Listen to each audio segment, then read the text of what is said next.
Hello everyone, myself Ravindra Hegde.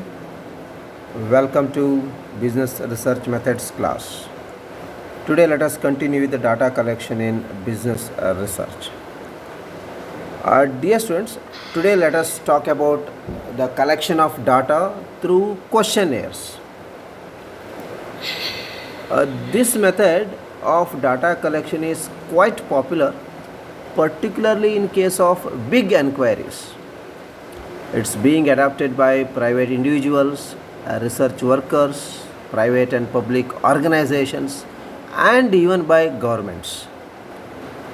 In this method, a questionnaire is sent usually by post or courier or through mail to the persons concerned with a request to answer the questions and return the questionnaire. A questionnaire consists of a number of questions printed or typed in a definite order on a form or set of forms. The questionnaire is mailed to respondents who are expected to read and understand the questions and write down the reply in the space meant for the purpose in the questionnaire itself. The respondents have to answer the questions on their own. The method of collecting data by mailing the questionnaires to respondents is most extensively employed in various economic and business surveys.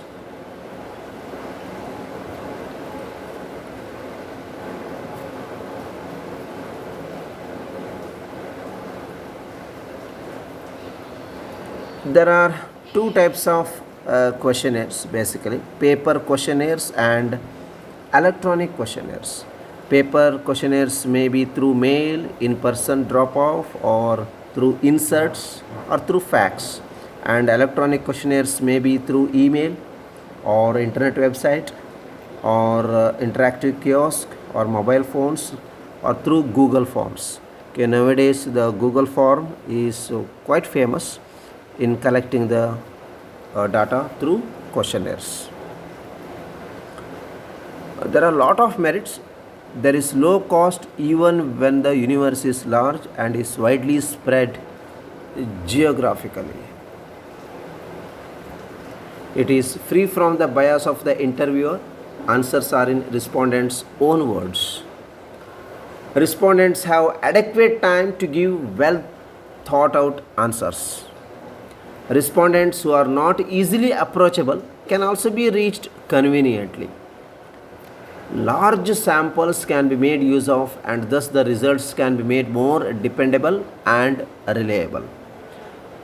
The main demerits of this system can also be listed like low rate of return of the duly filled in questionnaires, bias due to non-response is often indeterminate. It can be used only when respondents are educated and cooperating. The control over questionnaire may be lost once it is sent. There is inbuilt inflexibility because of the difficulty of amending the approach once questionnaires have been dispatched.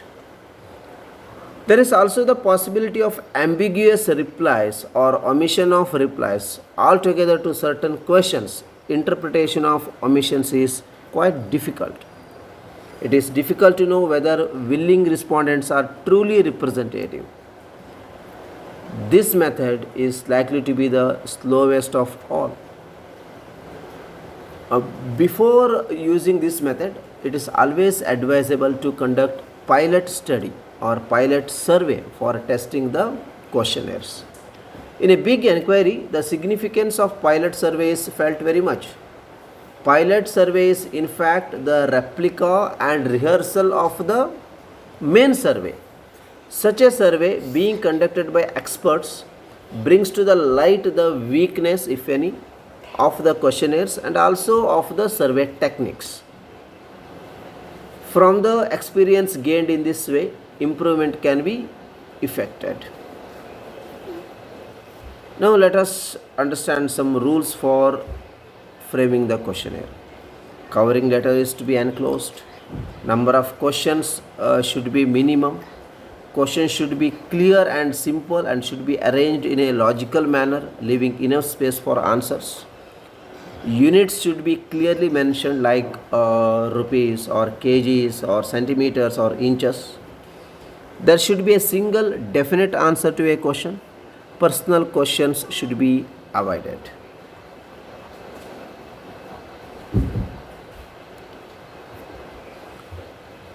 Now let us see some guidelines for constructing the questions. First one, avoid complexity. You have to use simple and conversational language. First, let me give the points and let us discuss in detail afterwards. Avoid leading and loaded questions. Avoid ambiguity. Avoid double-barreled items. Avoid making assumptions. Avoid burdensome questions that may tax the respondent's memory. Make certain questions generate variance. Now let us discuss these issues in detail. First one, avoid complexity. Use simple conversational language. So words used in questionnaires should be readily understandable to all the respondents. The researcher usually has the difficult task of adopting the conversational language of people at the lower education levels without talking down to better educated respondents. For example, you just see one statement here: when effluents from a paper mill can be drunk and exhaust from factory smokestacks can be breathed, then humankind will have done a good job in saving the environment. Don't you agree that what we want is zero toxicity, no effluents? So this statement is too long and confusing. So survey questions should be short and to the point, like the stock market is too risky to invest in these days. So the question should be very simple. We have to use some easy conversational language. So we have to avoid the complexity. Next, avoid leading and loaded questions. A question that suggests or implies certain answers is called as leading question. A question that suggests a socially desirable answer or is emotionally charged is called as loaded question.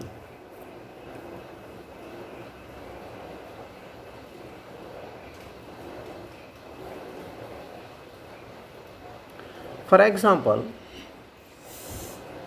a leading question suggests or implies certain answers, right?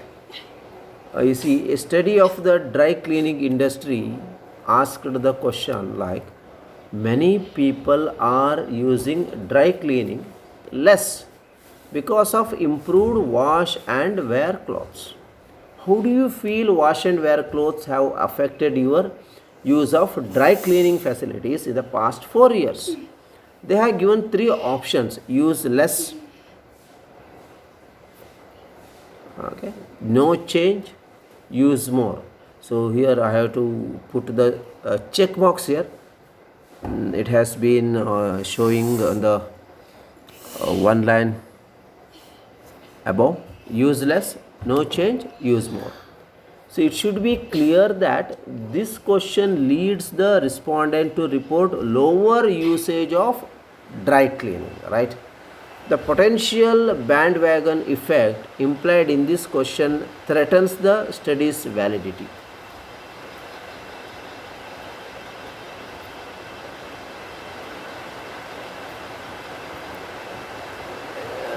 A loaded question suggests a socially desirable answer or is emotionally charged. You consider an example here. It's a question from a survey about media influence on politics. What most influences you vote in major elections?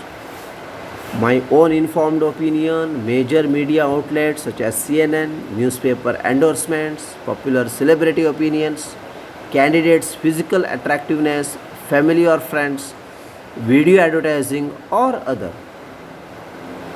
The vast majority of respondents choose the first alternative.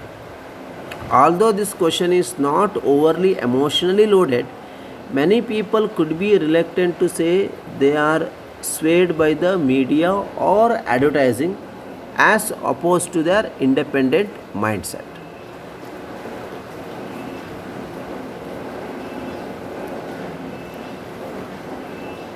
Or let me give another example like where did you rank academically in your high school graduating class? Top quarter, second quarter, third quarter, or fourth quarter? Let me give you another example. Which are the socially desirable answers to the following questions on a self confidence scale? I feel capable of handling myself in more social situations. Agree, disagree. I fear my actions will cause others to have low opinions of me. Agree, disagree.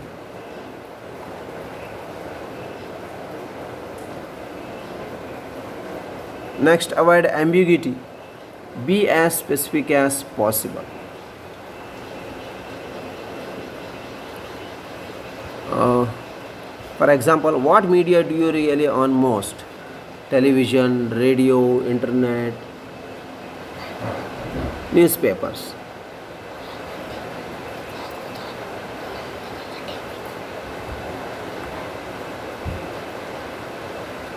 Or how often does the company shut down production for uh, some sanitary maintenance? Say annually, semi-annually, quarterly, at least once monthly, less frequently. Here the researchers clarified the terms permanent, semi-permanent and temporary by defining them for the respondent. So however the question remained somewhat ambiguous, right? See in this question like television, radio, internet, newspaper, this question is ambiguous confusion because it does not provide information about the context. Rely on most for what? News, sports, or entertainment. So when while getting dressed in the morning, driving to work, or at home in the evening. So knowing the specific circumstance can affect the choice made. So in this question, they are not given the exact question. So whenever the question is confusing, it's very difficult to give the answers. Next, avoid double-barreled items. A question covering several issues at once is referred to as double-barreled question and should always be avoided. For example, do you feel our hospital emergency room waiting area is clean and comfortable? What do you learn from this question?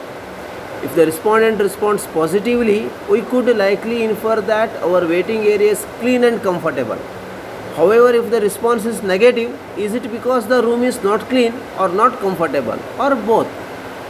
Certainly for a manager to make improvements, it is important to know which element needs attention.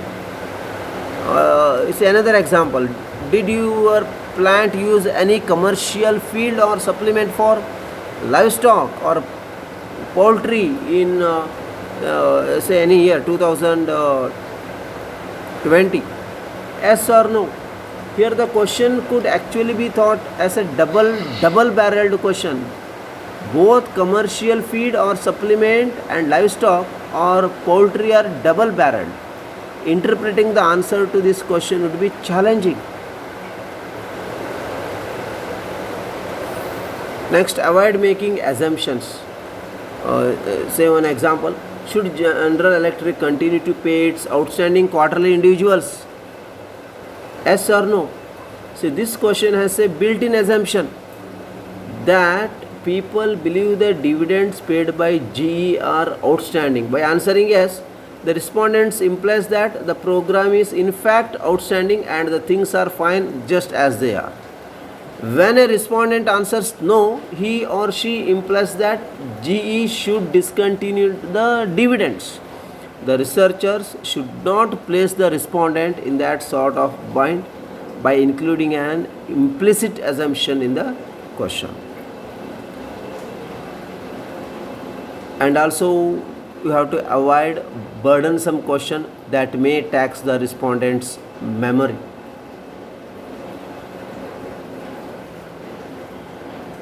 Because a simple fact of human life is that people forget.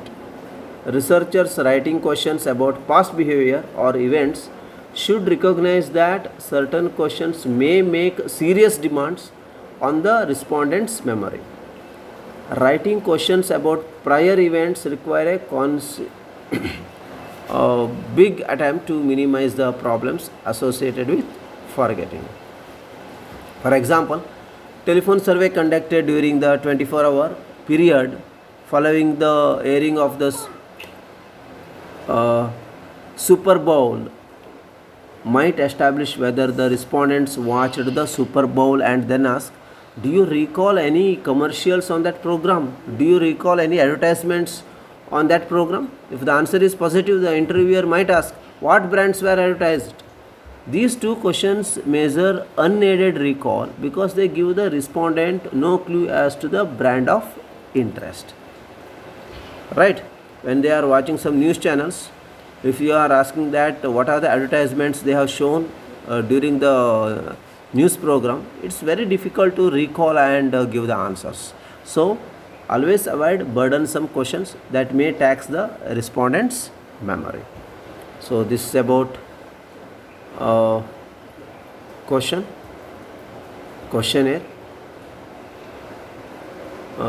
and today or tomorrow I do post some of the questionnaires examples, okay, and just read that and try to make your own questionnaire about any cases. That helps to make some research. Okay, thank you so much. If you have any doubts, you can contact me on 9740963500. Have a nice time. Take care.